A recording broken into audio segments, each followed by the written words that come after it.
Good morning, everybody. Welcome to Math 13 Statistics.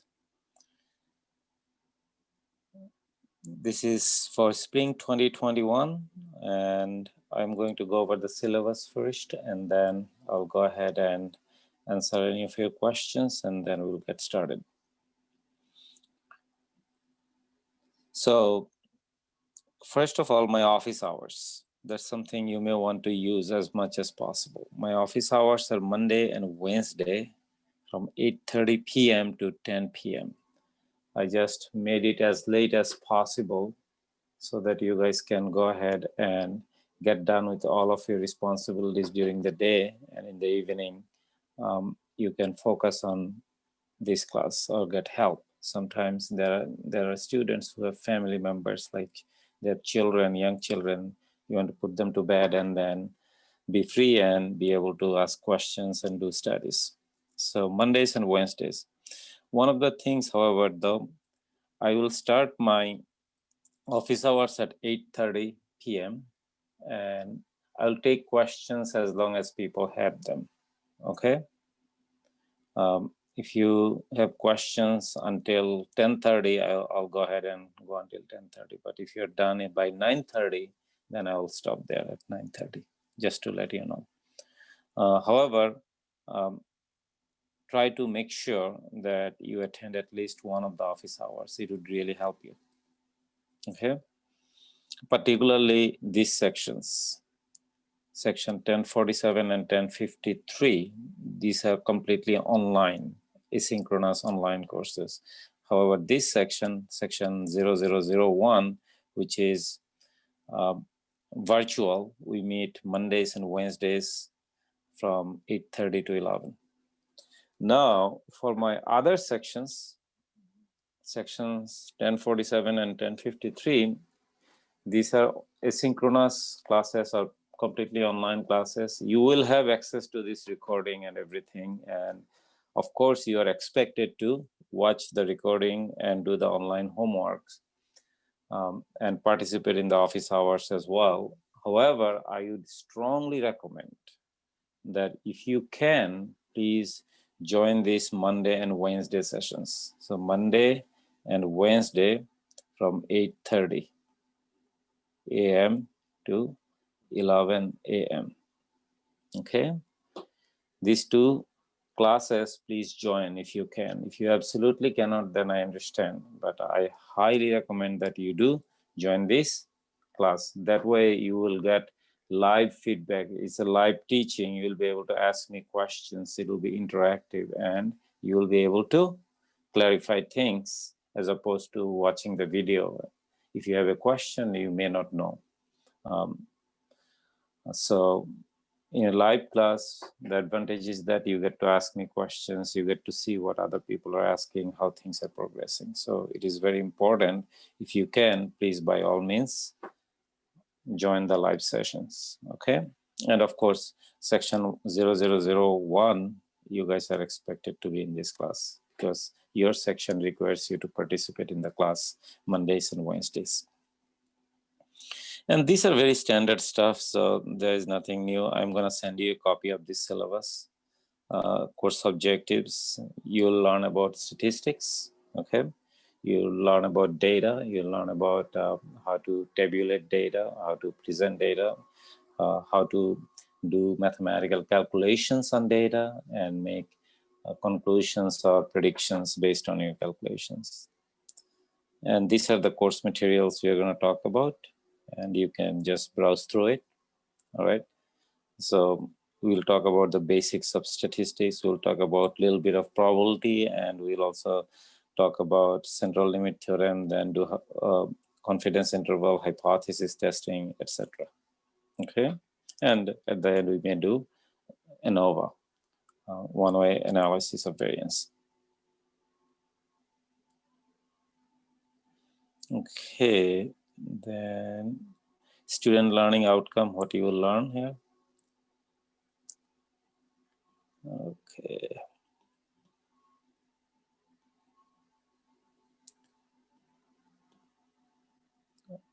Now, this is something that that is of interest to you.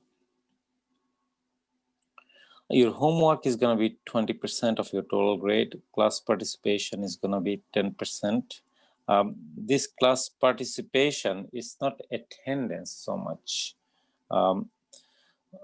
It's sort of interaction. That's what it is. All right. So that's also gonna be, actually, honestly, what I'm gonna do, even though I put it here, I'm gonna put it in the homework. Okay, homework section. There will be quizzes and whatnot, because for my online students, you may not be able to participate in all the classes. So this is technically gonna be a 30%. So I'll make that change when I send it to you. And your midterm is going to be 30%. We are going to have 2 midterms. So one midterm is going to be 15%, another midterm is going to be 15%. And your final exam, which is going to be comprehensive, please keep in mind, it is going to be a comprehensive final exam. That means everything will be covered from today until the end of the semester. And there's going to be 40% of your grade. I will be doing a math problem involving this, but I kind of want to ask you this question and see how you guys do it. Since on the first day, our attendance is typically the highest. So let's say in the homework category, a student got 90 out of 100. Then in the midterms, let's say midterm category, the student got 80 out of 100. And on the final, the student got, let's say, 90 out of 100. Okay. Now, how do you calculate the grade of this student? Let's say John Doe, the hypothetical student, got these scores in 3 categories: homework 90%, midterm 80% or 80 out of 100, and final exam 90% or 90 out of 100. How do you calculate the grade for this student in the class? What do you guys think? You would add up all 3 grades and divide it by 300. Divided by 300. Okay, good. Good suggestion. Anybody else wants to try?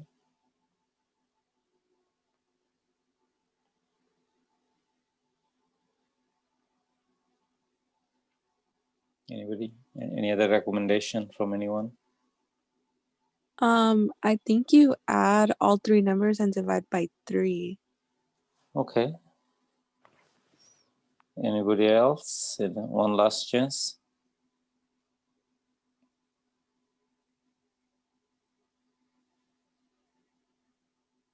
Okay.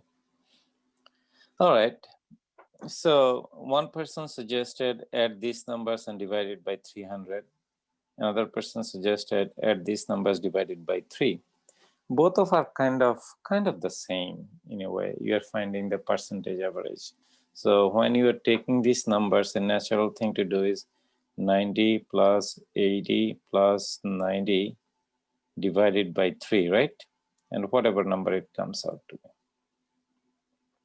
That's the natural thing to do. That's what many people do. However, the grades are not calculated that way. Okay? Grades are not calculated that way.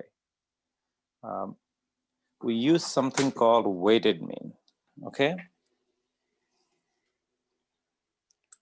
We use something called weighted mean. What does that mean? So let me go ahead and explain that to you.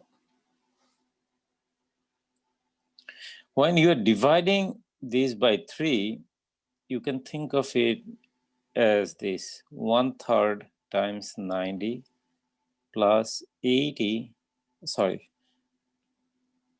plus 1/3 times 80 plus 1/3 times 90. So each of these numbers, so this and this is the same. Each of these numbers is being multiplied by 1/3. So that tells you that you are giving equal weight to each of these categories. 1/3 means 33% roughly. So you're saying 33.33% this one, homework, 33.33% this one, midterm, second one, and 33.33% final, which is not true.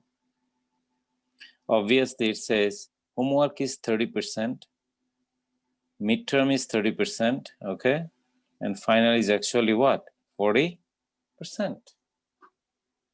So if you do it this way, that is not quite right. What you would need to do, you need to sort of like create a table. So let me just create a table for you here. So what I'm gonna do,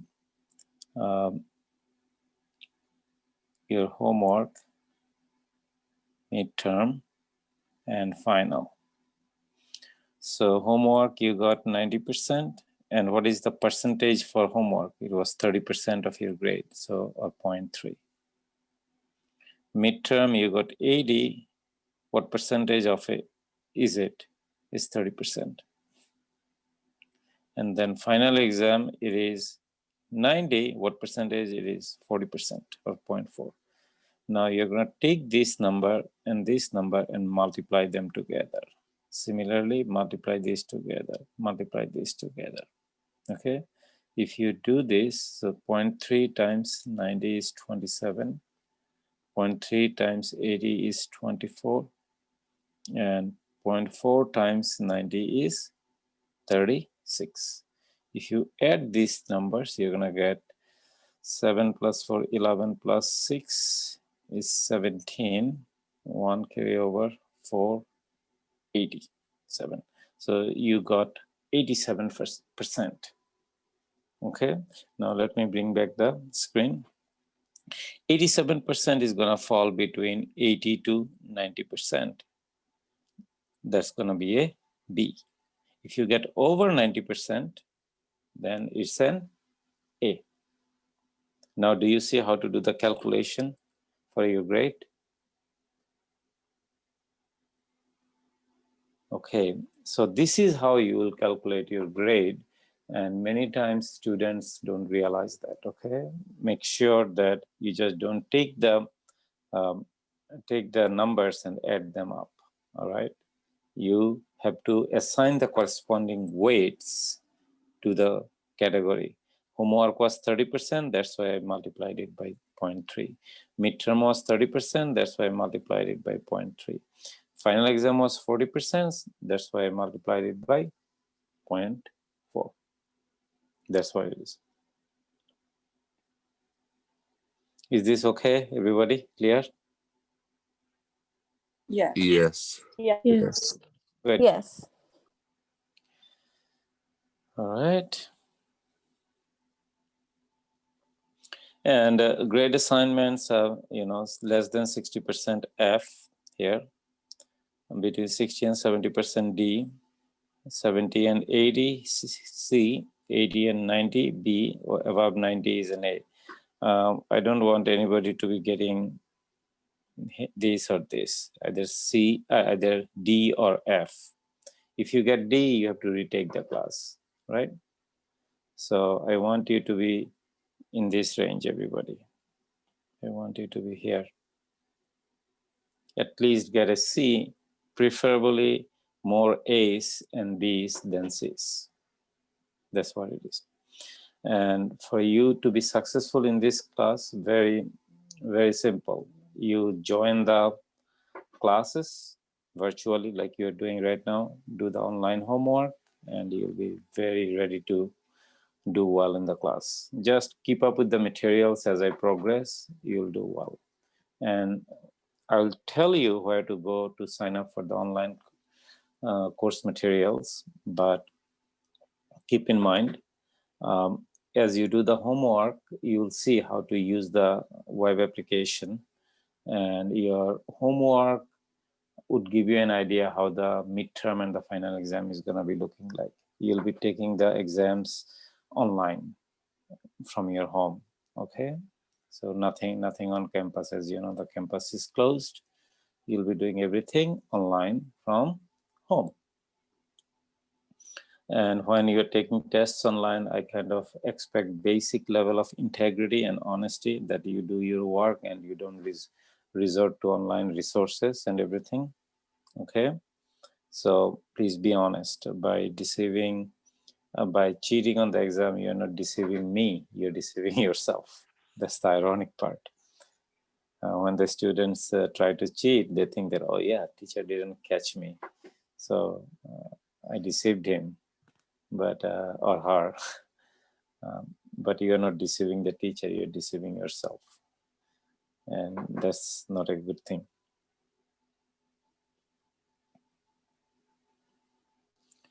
Other than that, another thing, basically, just if you decide to not to continue with the class, please make sure that you drop yourself from the class. I typically do not drop students. You are college students, and my expectation is that if you decide for some reason not to continue with the class, please drop yourself by logging into pause, okay? Log into pause and drop yourself. Otherwise, at the end of the semester, you might be surprised that you got an F in the class, even though you probably didn't mean to get an F because you didn't drop and you thought, oh yeah, my teacher is going to drop. So my expectation is that you do drop the class if you decide not to continue for any reason. And last day to drop the class with no W on your transcript is February 5th. And the last day to drop the class with a W on your transcript is April 23rd. And I don't want you guys to drop the class. I want you to continue and have fun, okay? And be successful. That's what I want. So make sure that you do continue. Okay, good. So far, any questions, anybody?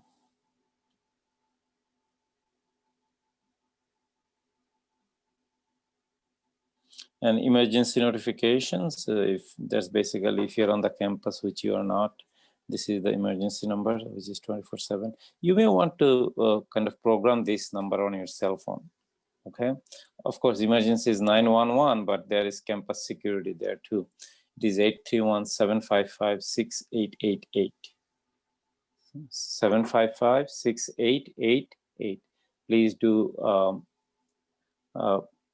put this on your contact list so that in case if you need any help, they will help you. And also they have this thing, if you are on campus, which you are not right now, but if you were to be on campus, you know, it's in the evening, you kind of would like somebody to walk you to the car, then you can call this number and the security will come and walk you to your car. So you can use that service. All right, that's all about the syllabus. Now let's talk about where to go to get started with the class materials. First of all, you don't need to buy a textbook for this class. Okay, no textbook, so don't buy anything. You want to go to math.suflec.com. Make sure that you don't misspell it. It is math, math.suflec, SUFLEK. This is K, not X.com.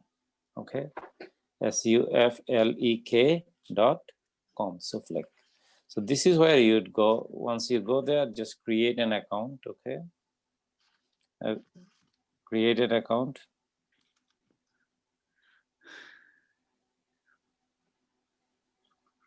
And then sign up for the class. Once you log in,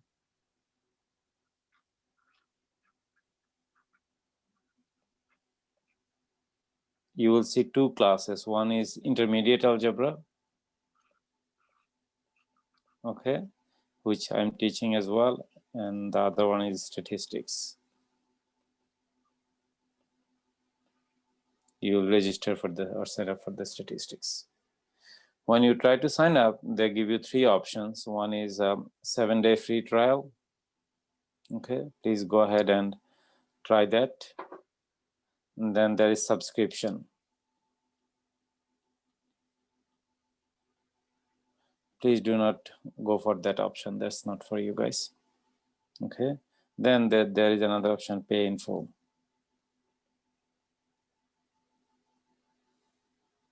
Right?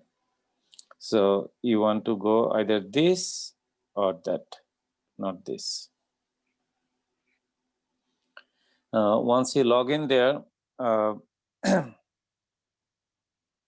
you will go ahead and get a feel for what to do. I just put a simple homework there. Just play around with it. So go to math.suflag.com, create an account, then sign up for the statistics class. There is only one assignment I gave you first week. You're probably overwhelmed with a lot of classes that you're taking. So I'll go a little bit slow, okay? I'll not give you a lot of work on the first week. And from the second week onwards, you'll get just a little bit more so that you can ramp up a little bit. You had the long break, like over a month, holiday, Christmas, New Year's, and everything. So it takes a little time to get used to, and the first week is typically very overwhelming for students. So I don't want to give you a lot of work on the first week and make you feel that, oh gosh, I can't handle it, it's too much. So I'll go ahead and give you just one assignment. It's a simple, very simple assignment I gave you, and maybe end of the week. So maybe by Sunday night, I'll start to put more assignments online. So this one is for you to practice and play around. Now from the system, as you do the homework, you can go ahead and send me an email. So that's the feature I want you to use. There is an email link, okay, on the assignments. So if you click on the email, a new box will open up. You can just type in that I need help with this and this. You don't have to tell me which question is it, or you don't need to describe the question to me. The system automatically sends the question to me, so I know which problem you're working on. You just need to tell, I got stuck here. Okay, just tell me, I'll know. It's even better, you can use your technology. If you're working on a problem on paper, take a picture of it and upload it. That's probably the best thing. You don't have to tell me anything. Sometimes when you take pictures from mobile devices, it doesn't show properly. So make sure that your formatting is right, okay? So take a picture, upload it, and then see if you can see the picture yourself to make sure that I can see it. All right. That's a very nice way of getting things done. And then I'll be adding some features. I'll be adding some things to the website, which is going to be coming up. But as they come along, I'll tell you what they are and how to use it. All right.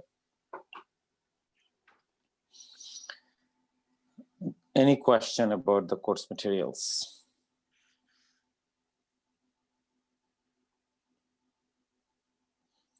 And this is going to be your course material, by the way. You don't need an official book, but I'll be sending you the materials by email, and also I'll be uploading it on the website too. So for each of these sections, you will be having corresponding textbook portion. You can read it up from there, but easiest thing, I email it to you. You can go ahead and have it open and look at it. So this class note, that's the beginning of it. There are about 110 pages of notes, and I break it down and I'll be slowly sending it to you. I think I break it down into 5 pieces, and over the semester, I send it to you. I email it to you, so you will have access to it. And everybody, please check your Hotmail Gmail. Given that we are doing the class virtually, email is the best way to communicate. And I don't know, I heard a Google Hangout is popular. Do you guys use Google Hangout? Anybody used it?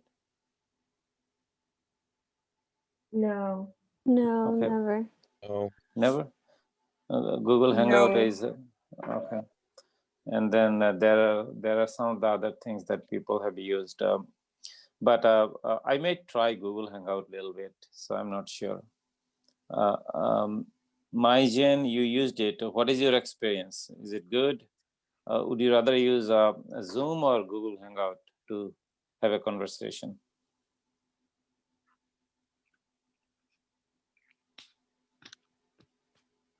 Yes, Maijin? Last semester, we used the discussion boards in my other class, and I kind of like that. My son, right now for distance learning, they do use Google Hangouts. It is a fast way, as long as like everybody is on it. I mean, either one, the message got like passed on, I guess you can say. What do you mean message got passed on? Like you were able to communicate with other people in your class, or with just like the professor, to say the least. Okay. It's almost like getting a text message. Like once someone sends a question or something, everyone gets it like right away. So you know, it's easier to respond quicker, I guess. Okay. So in the group, everybody gets that, but that could be a lot of. Yeah, it's I mean, good. but if you feel like we would need to communicate with our classmates, I think that would be a good thing for us, just because I know maybe one person might speak up for like everybody else. And I mean, if it's useful for us to communicate with each other, if you can get us in something like that, I mean, I think it would be helpful. Okay. So yeah, let's see how it goes. I might use it or try it out. I haven't used it myself before, Google Hangout, but so let's try it. So see how it goes. And Zoom is there. I use Zoom. I have been using Zoom before it was Zoom, honestly. Zoom became the Zoom mania recently, and it's a global household name right now, Zoom. But I've been using Zoom for like 7 years or so for teaching my online classes. And I kind of like this tool a lot.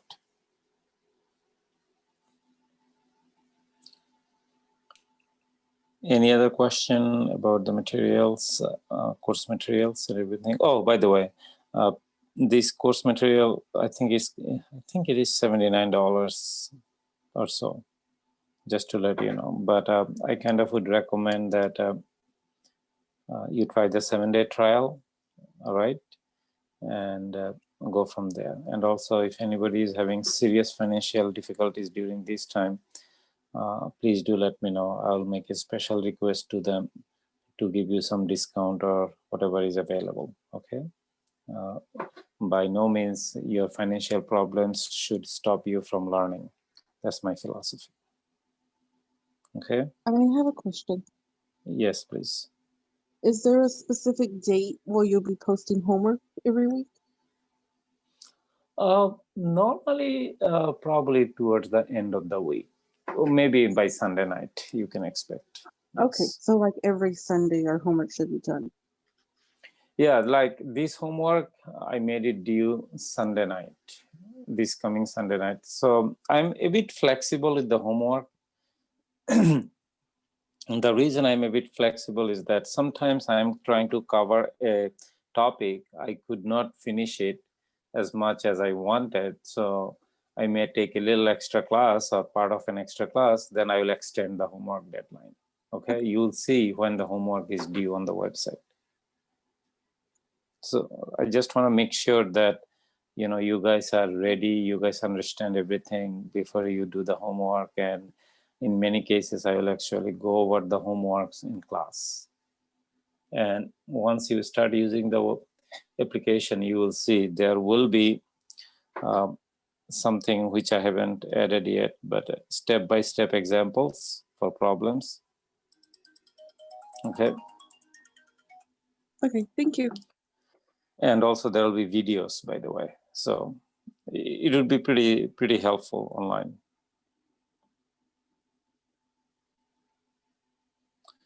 So the homework already posted.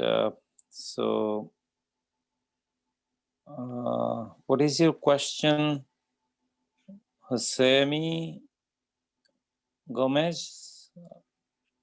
Can you clarify? I'm not sure what you're asking. So is the homework already posted, or are you going to post it on Sunday? Sorry, I couldn't understand you. My apology.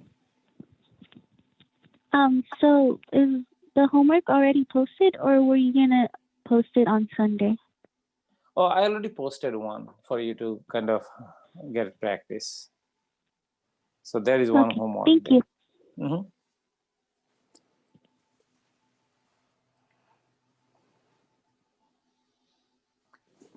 Okay.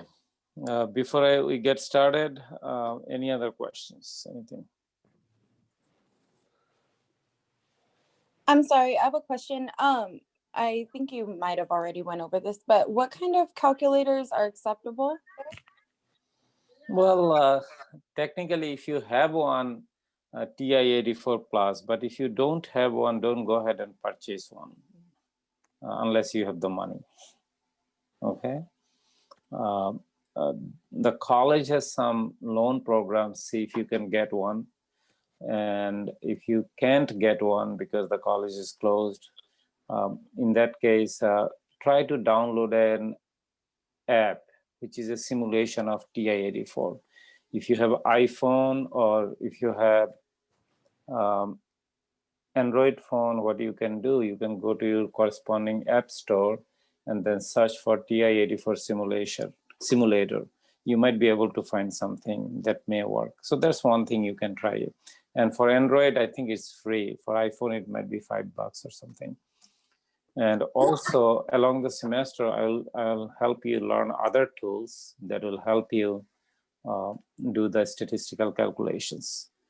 So my point is that if you have a TI calculator already, go ahead and use it. But if you don't have one, if you have the money, extra money, go ahead and spend $130. But if you don't have the extra money, don't worry about it. It's okay.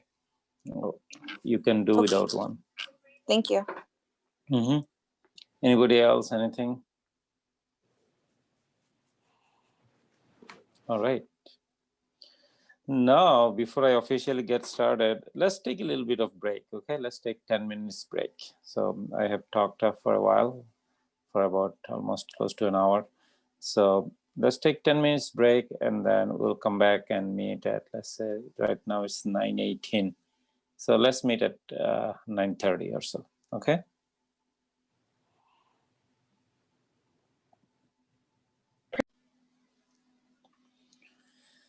So we are going to study statistics. So what is statistics? I think of statistics as the study and analysis of data. In my view, statistics involves the study and analysis of data. Now, in general, what do you do in statistics? You collect data, you analyze data, and based on your analysis, you make conclusions or you make predictions. That's what it is. That is the overall structure of statistics, okay? Once again, remember statistics, it is the study and analysis of data. Making analysis on the data and coming up with conclusions and making predictions. And that is very powerful and very useful. In today's world, data is everywhere, particularly because of internet and social media. Data is being generated every instant.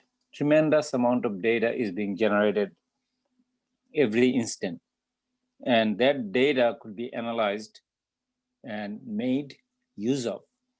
Today's society and business is basically a data-driven society. A data-driven society or data-driven decision-making process is fundamental to our livelihood nowadays because everything you do that involves data and its analysis. Just to give you an idea, you may not know, but it is happening. Just think of the online shoppings you do, all right? Amazon is the most well-known one, then Walmart, Target, okay? People used to use Amazon all the time. Now I think this Walmart and Target are getting more business, and I am saying I'm minimizing my shopping at Amazon because their prices are higher nowadays. I buy a lot of things from Walmart, their delivery is good, and then Target, excellent. You have multiple ways. They would deliver like other two guys, as well as you can go and pick it up from there. So when you go to these online stores or physical stores, in case of Walmart and Target, as well as online, you buy an item. You may just need, I don't know, paper towel. You go and buy it. But they collect data on you. When you go to Amazon and you buy paper towel, they're going to give you related products. So they're doing analysis on your selection. That means you generated data by browsing pages. You generated data by clicking on links. They take that data, they analyze it, and they present you with similar things, or based on your browsing history, they make predictions. So what in essence they are doing, they are collecting data, analyzing data, and making predictions. And all of this is being done pretty much instantaneously as you browse. In a matter of split second, they have to make these decisions, okay? So data is everywhere, so please do keep in mind. It is fundamentally important that you get the basics of statistics done. So to summarize, what is statistics? Remember this thing, because down the street, I'm gonna be asking you, what is statistics? This is the very first sentence in the class notes. It is the study and analysis of data. Okay, it is the study and analysis of data. That's the definition of statistics. By the way, there is no universal definition that everybody, okay, it's not like a math formula that everybody is looking at it the same way. Statistics, some other authors may define it slightly differently, but the main concept is the same. In statistics, you study and analyze data. Now, how do you do so? You do it in kind of like three broader steps. In step one, you collect data, and in step two, you analyze the data, and in step three, you either make conclusions based on your analysis or you make predictions. In case of Amazon, Walmart, and Target, they are making predictions because they are collecting your browsing history, they're collecting your clicks, they're collecting information about yourself, and then they're making prediction that, oh, this person might want this. And this is very powerful, by the way, you should know, extremely powerful. And you'd be surprised how much you are being analyzed by the big corporations or businesses. Here is one interesting yet funny example that I love to give to my students. Many years ago, I heard that, and it's been many years actually, 10 plus years. And you can imagine how much it has improved over the last 10 years. Somewhere in the Midwest or South,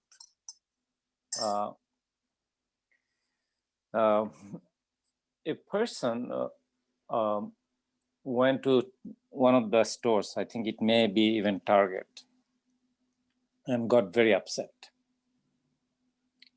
He said, you are sending pregnancy products ads to my daughter. My daughter is 16. She's a minor technically. How come you're sending all these things to her? And he was furious. And the manager came in and said, sir, your daughter is pregnant, we believe. And he got even more furious. my daughter is pregnant and I don't know. And funny enough, the store manager was right. His daughter was pregnant. He didn't know, nor did his wife, but she was pregnant. What happened is this. She went to Target and bought pregnancy test kit. Okay? And then it probably came out positive. Then she probably bought something else, maybe a prenatal or something, vitamins. By this time, you know, if somebody bought a pregnancy test kit and then a few days later comes out and buys prenatal, you're pretty much sure that that person is pregnant, or somebody you know, who she works with is pregnant, or somebody in her family members. So more than likely the person who is buying it is probably the person who is pregnant. So in essence, she was pregnant. Her parents didn't know, but the Target knew, or the store. I shouldn't say Target. I think it could be Target or some other store. So the point of the story is this. Your behavior, online behavior, tells a lot about you, and people are constantly analyzing your activities. And here is another friend of yours, or this, or this, or what else? Snapchat. And you know what I'm talking about, all the social media, Facebook, Instagram, Snapchat, TikTok, Pinterest, many of them out there. What it is, when you do something, when you go to Facebook and you say, hey, Josie, do you want to go to the mall? Okay, Facebook right away recognizes that, oh, okay, Jennifer called Josie, wrote to Josie, you want to go to the mall? Okay, she's located in Salinas, so she might be going to the Salinas mall. They are always making predictions. They're always making conclusions based on your data. Facebook, why is this company so successful globally? Because they collect data at a very personal level from the people. Okay, Google also collects data when you search, but they have less of an access to what is going on in your mind, whereas Facebook does. Facebook, Instagram, TikTok, Snapchat, they really get into your mind, exactly what you're thinking. So this is more powerful. So the reason I'm giving this example is that data is everywhere, and you have to be careful in how you use data. You have to be very careful in how you use data, what you say or do in the online social media. Okay, it's very important. If you're young and inexperienced, which many of you are, you're 18, 19, 20, and in many cases, you don't know the consequences of making a comment on Facebook. And many people make comments on Facebook and they lose their job, or they don't get hired, or the police comes after them. So people don't realize it. So the point I'm trying to make is that data is fundamentally important in our lives nowadays. So take it seriously. And data is being collected. You are, every instant you are generating data just by virtue of having a cell phone. Your geolocation, okay? It tracks your geolocation. Every time you send a text message, Apple knows what you're trying to say or do. So these are fundamentally important. You need to be aware that technology is a web, okay? It's kind of like a spider web connected. So information that you think you are privately sharing between you and your friends is actually not so private. Your information is being used, sold multiple times, and you don't know. Even though people say, okay, we protect your data, but the reality is that it probably isn't 100% true. So be careful about usage of social media, okay? Be very careful about it. Doesn't mean you should not be using social media. You should use social media, but don't do anything that you are not expected to do, okay? Don't give out your private information. Don't, or thinking that, oh, I'm just communicating with my friends, it's private between us. No. All right, enough of this data. And data is being generated every moment. Tremendous amount of data is being generated every single day, and that needs to be analyzed. When you can use data in a meaningful way, you can make a lot of decisions. It could be financial decisions, it could be social decisions, it could be health decisions, medical decisions. All right, because of tremendous growth in data, there is a field that grew out of it. It's called data science. Data science is a new field which is very hot now. Data scientists are very much in demand. They use a collection of knowledge. They use knowledge of statistics, okay? They use knowledge of mathematics. They use knowledge of programming, okay? They're using all these three things in a combination to be a data scientist.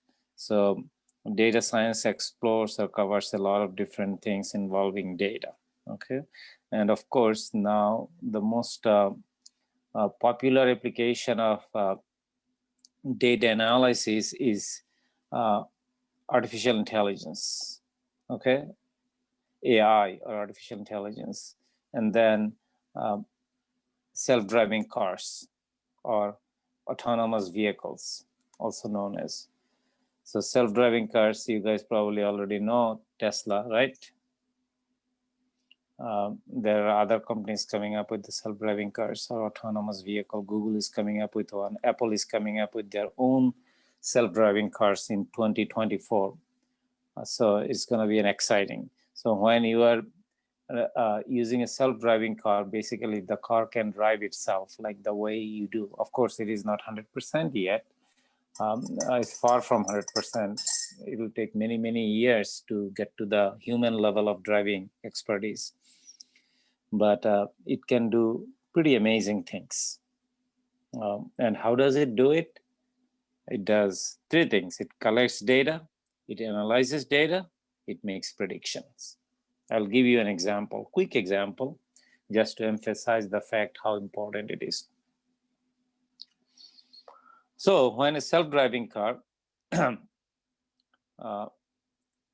the way, self-driving car company, Tesla, the founder of it, Elon Musk, he is the richest man in the world right now. You can imagine the craziness going around the self-driving car. So in a self-driving car, in a broader sense, what's happening? This is exactly what's happening. I'm going to give you a simpler example. Forget about the self-driving car. Think of you driving the car. What are you doing as a human? You're behind the wheel, and then you are looking in front, and you are driving. You keep your eyes on the road to make sure that there is no human being in front of you, no animals or no objects or obstacles in front of you. The road is clear, you keep driving. If there is an object, you press brakes. Very simple. Okay, this is natural. You don't even probably think about it, but that's exactly the process that's going on in your mind. So what in essence you are doing, you are looking at the road, looking at an object. Let's say in front of you there is an object. You look at it. If there is a human being, okay, then you say, oh, there is a person on the road. I'm gonna press the brake. How did you come to that conclusion? You don't know. Our human brain is a gigantic machine for calculations, and it is instantaneously doing so many statistical calculations that's not even funny. Our human brain is instantaneously doing so many calculations. It's statistical in nature, and we don't even realize it. We take it for granted. We think that, oh yeah, that's how it's supposed to be. But brain is even to this day the most powerful computing machine. It's more powerful than any computer in the world right now. But maybe we are thinking about in the year 2024 or 2045, that's when computers computing power would be kind of similar to brain's computing power. It's another 25 years. That's what they're predicting. So that's what's happening. Now, in a self-driving car, it exactly does the same thing, but with computers.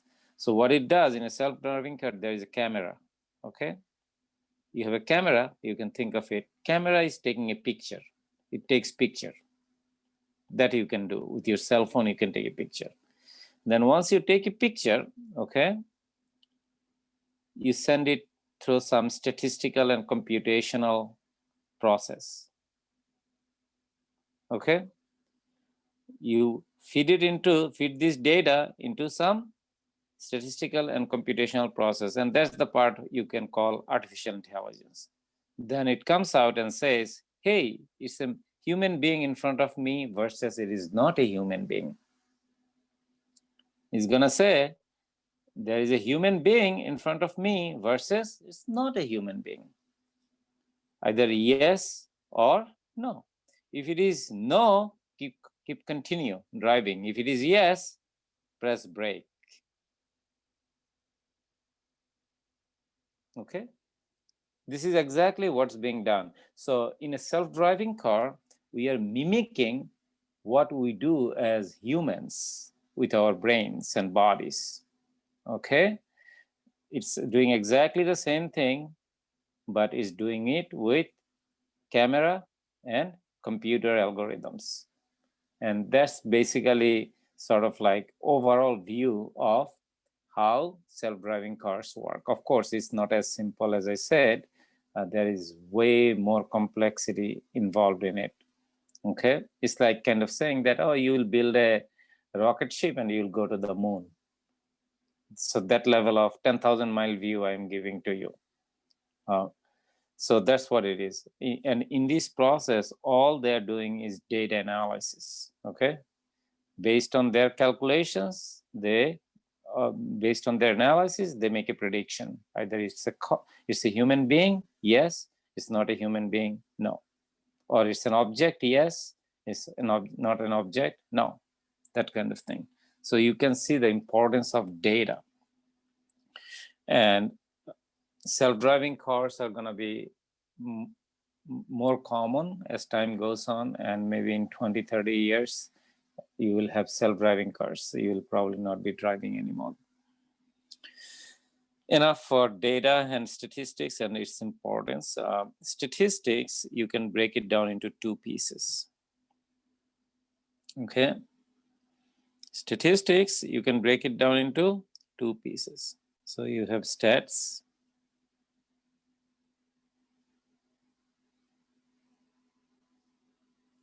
One is descriptive statistics.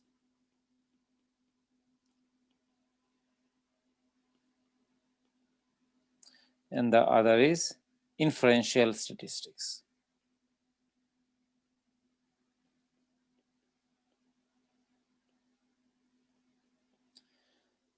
Descriptive statistics and inferential statistics. The names kind of give away what it does. Descriptive statistics, it describes the characteristics of a data set, okay? It describes the characteristics of a data set through what? Visual inspection, that's one. You look at the data. Graphically, you could express data using things like tables, graphs, charts, etc. Okay, or histograms. So in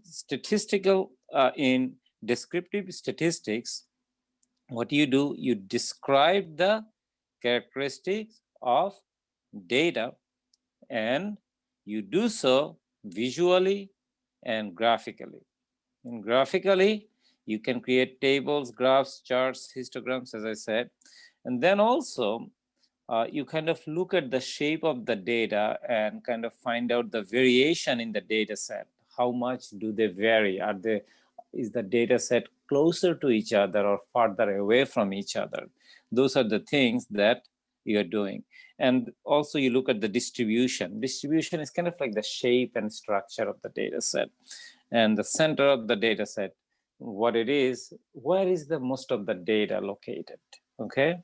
If you collect data, bunch of, let's say, income levels for the city of Salinas where you live, you collect income levels for, let's say, 1,000 people. You ask them how much you make each year, okay? You collect that data and you kind of find out, oh, okay, where are most of the numbers? That would be your center of data. So these are descriptive statistics, okay? You describe the data set. And then the second kind of statistics we do is called inferential statistics. In inferential statistics, as the name implies, you infer or make conclusions or predictions. So you infer, make conclusions / predictions. Okay?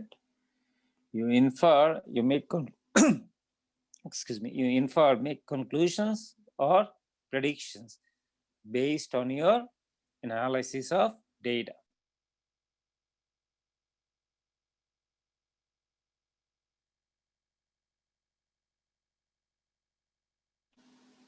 Okay, so now how do you do that? Some of the things that we do, we will talk about it towards the second half of the class. We create something called confidence interval based on your data. Of course, you go through some mathematical analysis and then you come up with the confidence intervals. Then you do hypothesis testing. That means you check a hypothesis based on collecting data. So let's say somebody says the kind of average income in the city of Salinas is, let's say, $40,000 or 40K. And then is it something true? You kind of check it. You can think of it that way. Now, if you are a statistics person, you might say, oh, we don't say average income, we call median income, okay? We don't say average income, we say median income. We'll get to that, but it's easier for ordinary people to understand on the average how much people make in this. If I say the median income for households in the city of Salinas is 40K, that is more appropriate way of saying the things, more statistics, I guess, more statistical way of saying it. But for ordinary Tom, Dick, and Harry, for ordinary Joe, okay, hey, on the average, how much people make? You kind of have to think of it that way. A data that is kind of like doesn't have extreme values for them, median and average are going to be kind of close to each other. So if somebody claims that the average income for city of Salinas is 40K, you can test it. You can collect data, you can use that data and do analysis on it, mathematical analysis on it, and come up with confidence interval, or you can do hypothesis testing using that data. You can create confidence interval up to certain level of confidence. You can do hypothesis testing with certain error margin, okay? So you can think, okay, there's a 5% chance that I'm wrong, but 95% chance that I'm right, that kind of thing. So to summarize, there are two types of statistics: descriptive statistics and inferential statistics. That's what it is. Any questions so far about the things we talked about?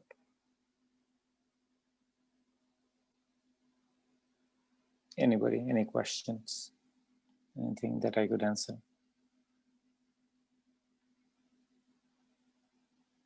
Everything okay? All right.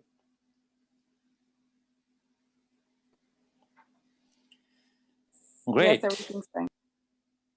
Thank you. Now we talked about what is statistics. Remember, I'm going to be asking you in the middle of the semester, what is statistics? And if you don't remember, that is the study and analysis of data, you don't be very happy.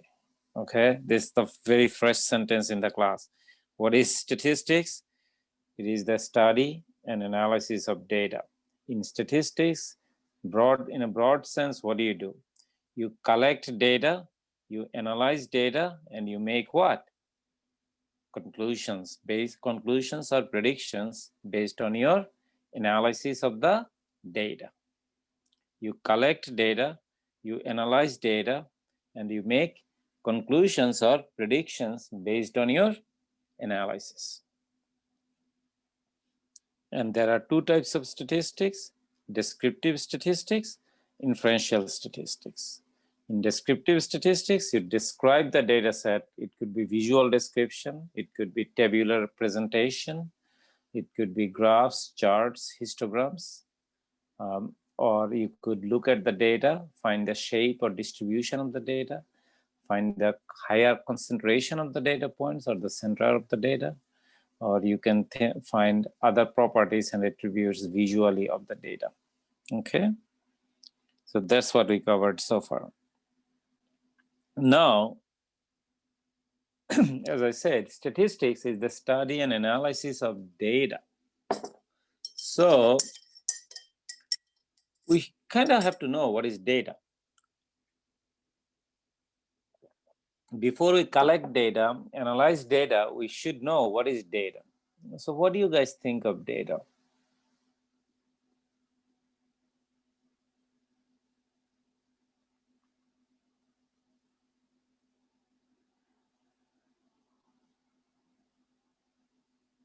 I'm sorry, what was your question? What is data? What do you think of data? Okay, that's what when I think of data, I think of just information that's collected. Who's talking? Jerry? How do you pronounce your name? Jerry. Jerry? Okay, Jerry Leon. Okay. I would agree with her. Yeah. Important information needed. I kind of like your definition, what you guys are giving. Jerry, thank you. Many times students think data as numbers, which is not wrong necessarily, but that does not give the full picture. Okay. Many times people think data as numbers, but that is half the truth. Data is more than numbers. You should think of data as information. Okay? You should think of data as information.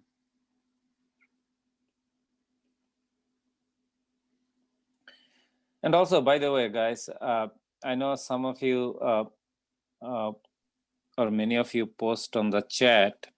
One thing I kind of would like you to do is just please feel free to unmute yourself. Okay, feel free to unmute yourself and talk. I want your participation. I want your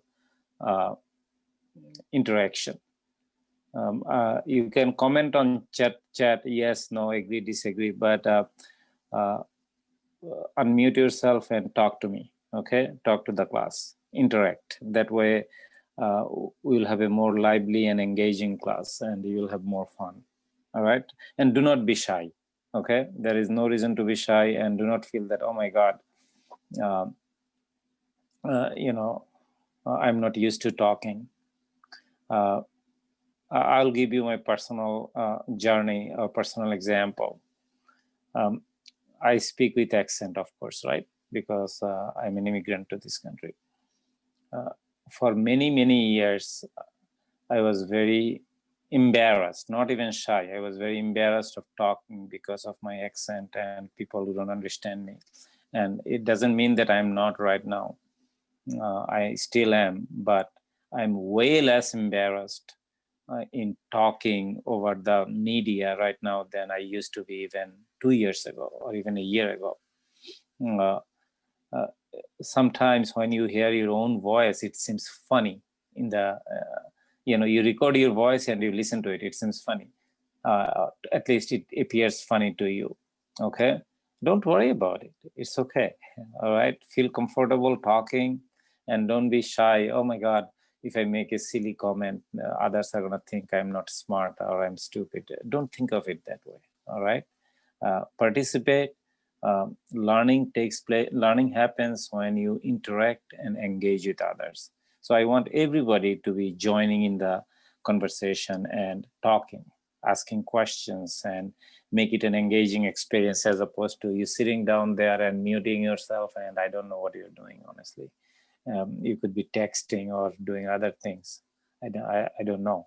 I want you to engage in the conversation. I want you to engage in learning process. So please do so.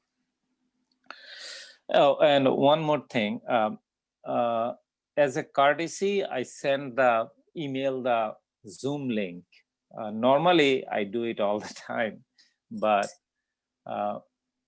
it is possible that sometimes I may not do it or I may forget to do it, send you the Zoom link by email. That does not mean that there is no class, okay? If there is no class, I will specifically email you telling you that today we will not have class, okay? Or this or that. And typically before the class, I will send you the Zoom invitation saying that join for class at 8:30 a.m. And keep in mind that Zoom link does not change. The Zoom link that you use today is the same Zoom link for the rest of the semester. So you don't have to wait for my email with the Zoom link, even though I'll send it to you every time, but you do not need to wait for it. The Zoom link I sent you, just save it, that's it. Or go to that email, use it. Or you can join the meeting by using the meeting ID is 374, it's in the syllabus, 824-8644, okay? 8644. And the passcode is 472440. And it's in the email too that I sent you. All right, now what is data? Data is of course numbers, but more generally speaking, data is information.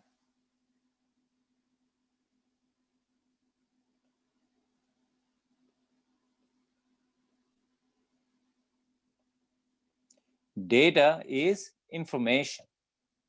Now, information could be numerical information and non-numerical information. That means data could be numbers or it could be not numbers.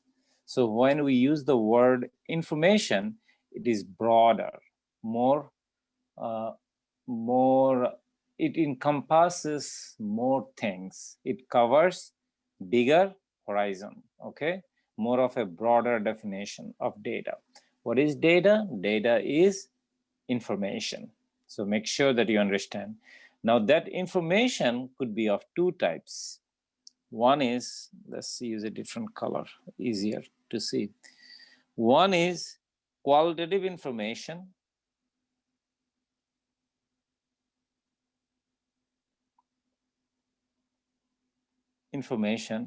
The other is quantitative information.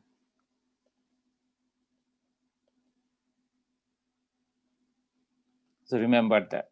Or equivalently, we say qualitative data and quantitative data.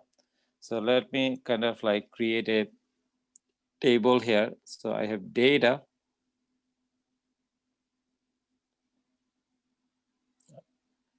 There are two types of data. One is qualitative data.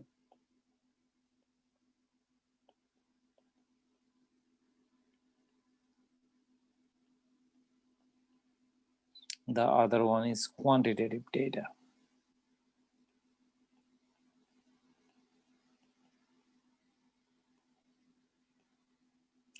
So the qualitative data versus quantitative data.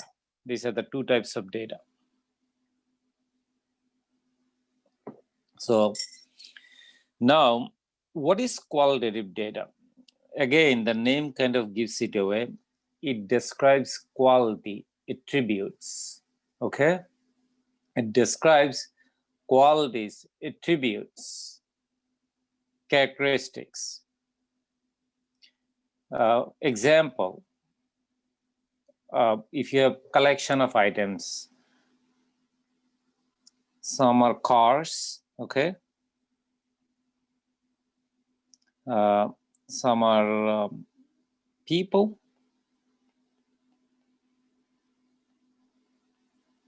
Some are stores, okay?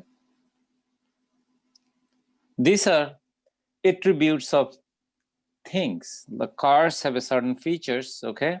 Some attributes, some characteristics. People have certain features, attributes or characteristics. Stores or whatever stores, businesses, they have certain features and attributes. These are qualitative data.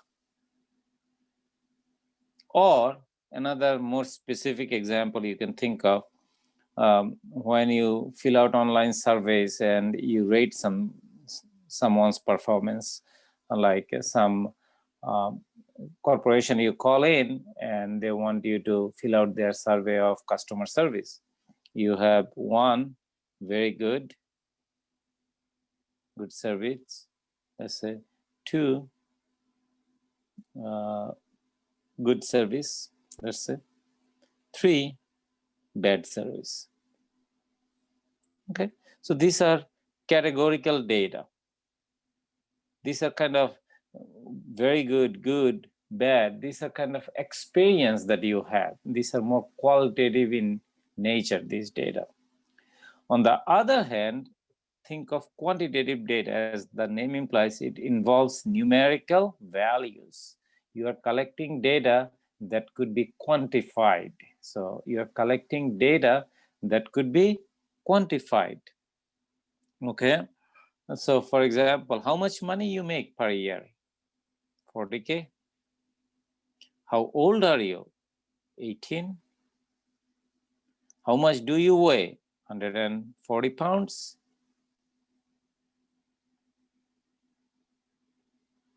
Okay.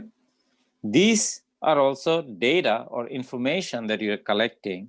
However, this data or information is quantitative in nature. So it is called quantitative data. Whereas this information is qualitative in nature, so we call it quantitative data. So these are 2 types of data that we will be dealing with: qualitative data, quantitative data. And remember, what is data? Data is information about something, whatever it may be you are considering. It could be information about people, it could be information about cars, it could be information about homes, it could be information about the universe, anything under the sun or anything in the universe. Okay, so data is information from things that are under your consideration. Okay, let me bring the background back. So take this off. So qualitative data. So let's see if I covered everything that I wanted to. Qualitative data is also known as categorical data. So make sure that, okay, we are talking about qualitative data. So data involving collecting information about the quality, attribute, and characteristic of things or items under consideration. So I have covered all of it in terms of definition. For example, a person's hair color, gender, personal preferences are all qualitative data. The main characteristic of the qualitative data is not numerical, but rather categorical in nature. So that's a point that I forgot to mention. So the main characteristic of the qualitative data is that it's not numerical, but rather a categorical in nature. It's a category. And that's why it's also known as categorical data. One misconception people have is that, oh, okay, so it's categorical data, it cannot be numbers, okay? Here is an interesting thing. Right now, NFL is going on, right? Tampa Bay Buccaneers won yesterday, and so did Kansas Chiefs. So I think on Super Bowl, those two teams are going to play, right? So those players, they have numbers on them. Okay, so let's say some player has number 24. Now, is it a categorical data, or is it a qualitative data or quantitative data? What do you guys think? Some player has number 24 on him. Is it a qualitative data or it is a quantitative data? And I want you to participate.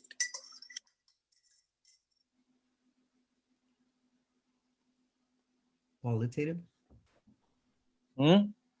Qualitative data? Who's talking? Gabriel? Gabriel, thank you. You are saying qualitative data? Why?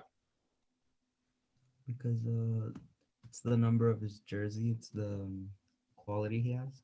It's not like a number, like a number of a certain thing. Yeah, you're absolutely right.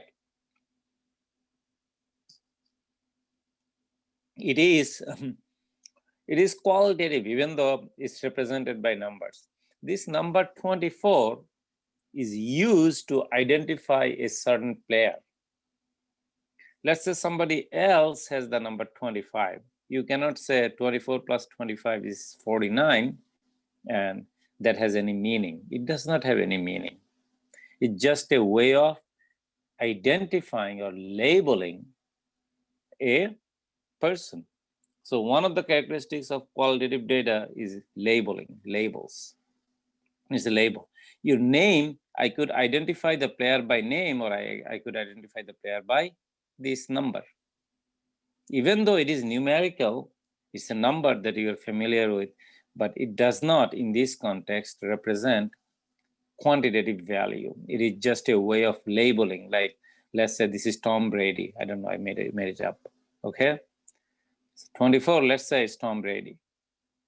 So we used number 24 for Tom Brady. Actually, I could give a better example. In NBA, 24 is kind of like reserved for Kobe Bryant, okay, who passed away. So that's a number associated with the person. So it's a category more so anything else. Another interesting example I love to give to my students is this. Let's say you have a social security number 1, 2, 3, 4, 5, 6, 7, 8, 9, 0. That's your social security number. Now, is it categorical or qualitative data, or is it numerical quantitative data?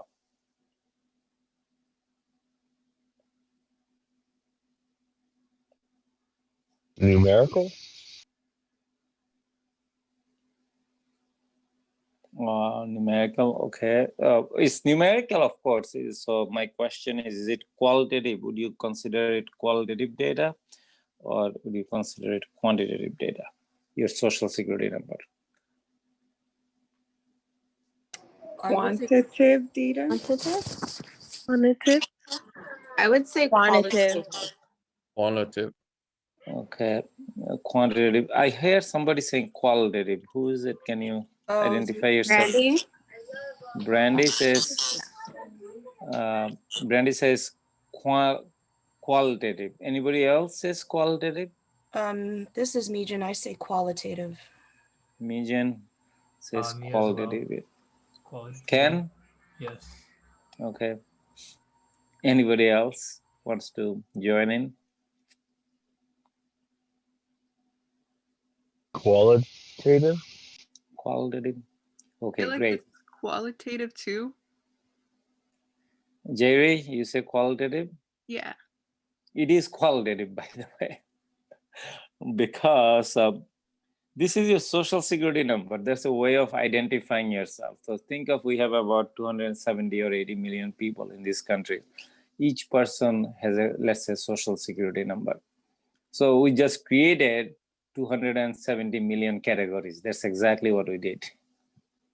So it's a categorical data. These numbers have no meaning. like the usual meaning of mathematical operations. If you add two social security numbers, do you get another meaningful social security number that belongs to somebody? Probably not. So in this context, this is, I would say, more of a qualitative data. And there are a lot of other things. Sometimes things could be a little bit gray. I don't know even which category or how do you treat it. Like whenever you are driving, your GPS is on, okay? Your geoposition is being recorded, okay? Whenever you are driving, your geoposition is being recorded. Or whenever you have your cell phone with you, your geoposition is recorded. Now, there is very important piece of data and very powerful piece of data. Like at 3 in the morning, your geoposition says that you're driving because you're in a car, they can trace your position. Then they might be thinking, oh, this person, Jerry, she's driving at 3 in the morning. She must be tired. Maybe she needs to drink coffee. So we'll tell her what is the closest coffee shop. See how information is being used to make conclusions or predictions. And now this geoposition, is it qualitative data or quantitative data? Good question. Maybe qualitative, I guess. You can argue for quantitative. So the line might be gray depending on what type of data you are talking about. Quantitative, sure. I don't argue about it. Mijane says quantitative. So depending on the treatment of the data, geopositioning, it just gives you a unique position. Here is another thing I saw in Europe. I thought that was really cool. People don't use so much their physical addresses.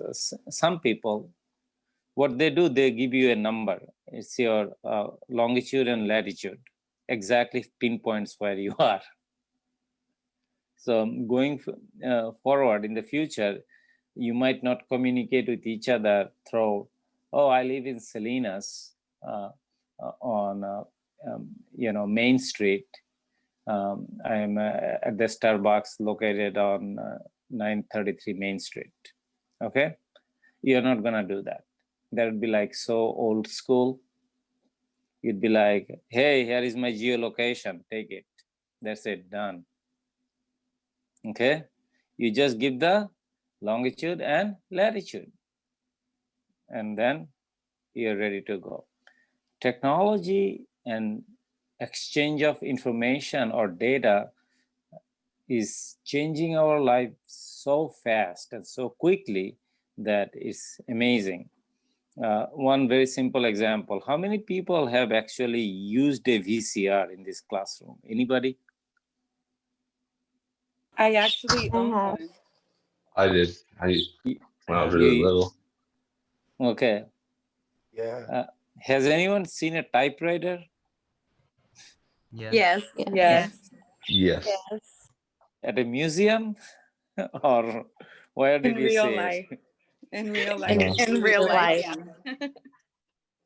Okay, so you can see nowadays, just not too long ago, we used to go and go to the, in Salinas, there was this Hollywood video and then Blockbusters. There were a few Blockbusters and Hollywood video. Do you remember those?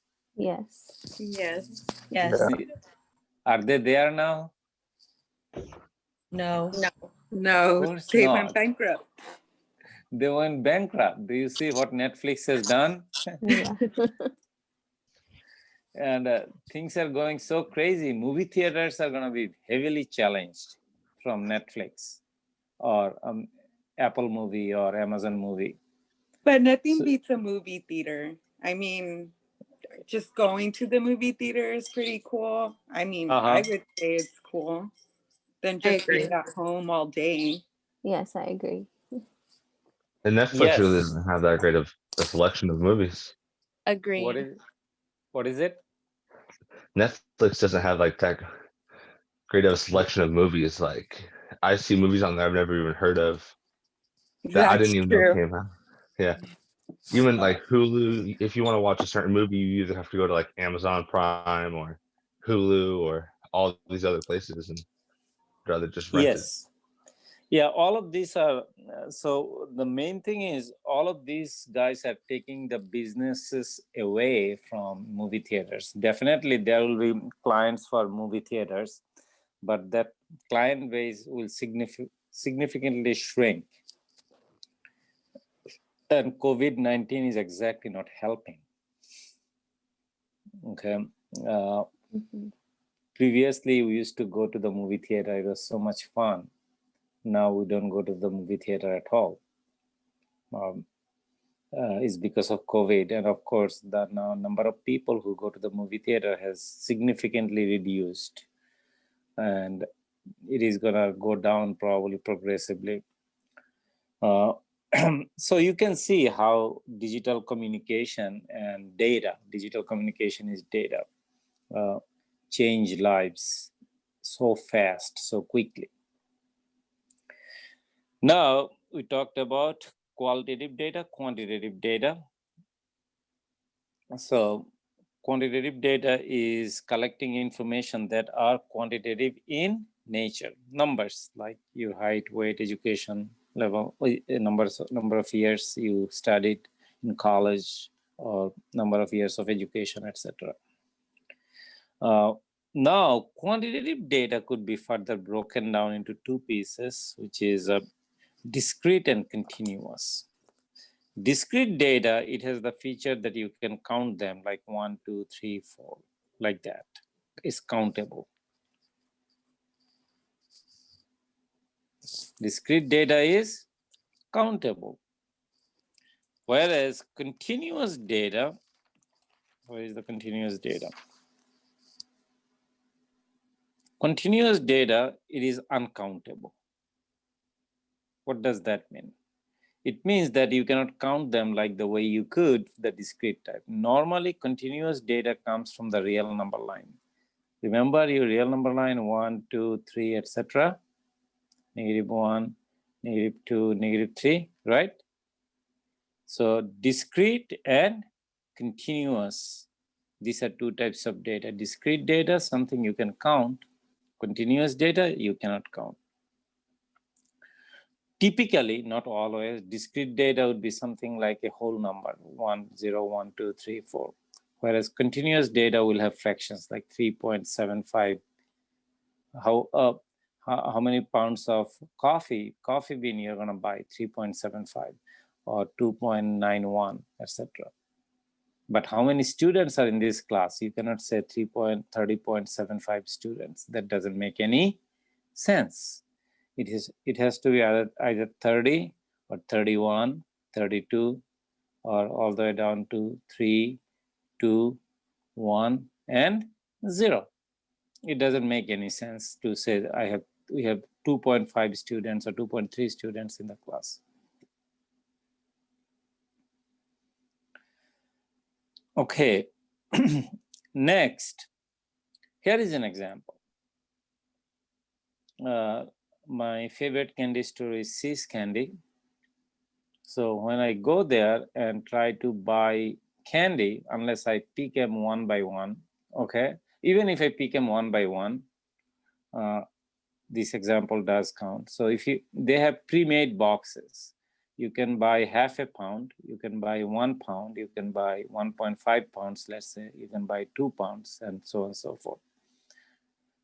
Or 0 pounds means you buy nothing. Half a pound, 1 pound, 1.5 pounds, 2 pounds, 2.5 pounds, etc. They sell candies in that denomination and it's prepackaged.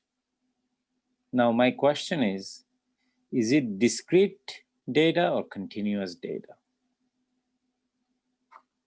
Continuous?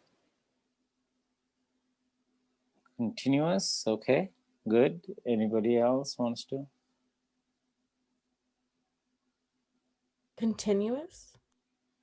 Okay.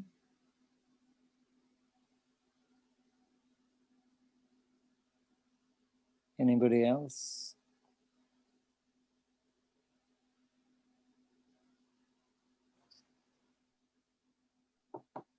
it is rather discrete. Looks could be deceiving. So think you can buy 0 units, half a unit, 0 pounds, 1 pound, half a pound, 1 pound, 1.5 pounds, 2 pounds, 2.5 pounds, okay? So in essence, you can think of it as buying 0 units, buying 1 unit, buying 2 units, buying 3 units, buying 4 units, buying what? 5 units. Do you see it's countable? Like your unit being what? Half a pound. They are not going to package things at 2.85 pounds. You cannot buy this.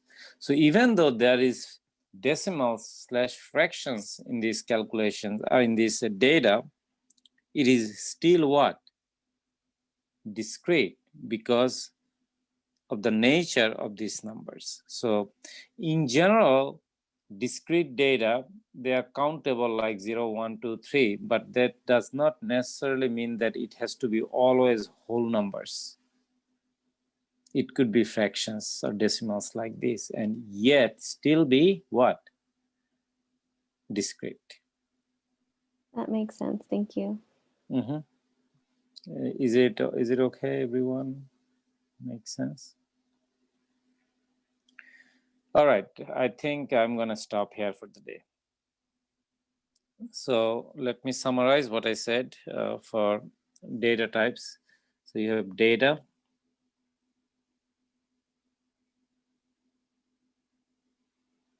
you have 2 types of data, qualitative and quantitative.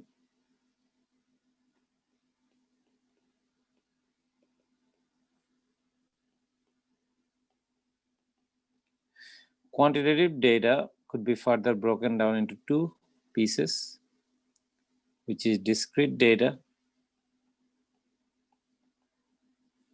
and continuous data. Discrete data and continuous data. Qualitative data describes characteristics, attributes, shapes, concentration of data. Okay, it could be presented in tables, graphs, charts, histograms, pie charts, etc. The main characteristic is that it's categorical in nature. It's also known as categorical data. That means different categories, okay? On the other hand, quantitative data is numerical in nature or quantitative in nature. Usual meanings that you associated with numbers, those operations can be performed. Those are meaningful operations when it comes to this data, whereas here, even if you use numbers, those mathematical operations are not meaningful. Quantitative data could be further broken down into discrete, that is countable, like whole numbers 0, 1, 2, 3, 4. Whereas continuous means it's coming from an interval on the number line, and the main characteristic is this of it is uncountable. And whereas this is countable. Okay. That concludes today's lecture, and what we are going to do, I'm going to send you the syllabus and class notes hopefully by tonight. If not, definitely by tomorrow for sure. Okay, well, I'll try to do it tonight.